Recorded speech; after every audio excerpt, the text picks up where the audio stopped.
Hello అండి. ఇవాళ అమ్మ అయితే లంచ్‌లోకి గోంగూర రోటి పచ్చడి చేస్తుందండి.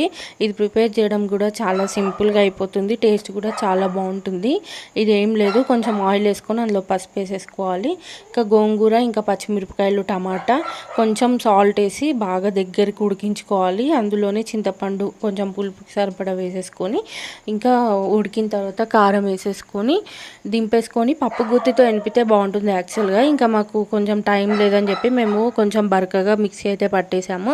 ఇందులో మెయిన్ ఎక్కువ వెల్లుల్లిపాయలు, ఇంక ఇంగువ, ఆవాలు, జీలకర్ర, మినప్పప్పు ఇవన్నీ కలిపి పోపు వేసేసి ఇంకా ఈ పోపు తెచ్చి పచ్చడిలో కలిపాలన్నమాట. టేస్ట్ అయితే చాలా బాగుంటుంది. డెఫినెట్గా ట్రై చేయండి. వీడియో నచ్చితే కనుక లైక్ చేయండి. మరిన్ని మినీ వ్లాగ్స్ కోసం నా ఛానల్ని సబ్స్క్రైబ్ చేసుకోవడం మట్టుకు అస్సలు మర్చిపోవద్దు. మరొక వీడియోలో మళ్ళీ కలుద్దాం. అంతవరకు thanks for watching. Take care. Bye bye.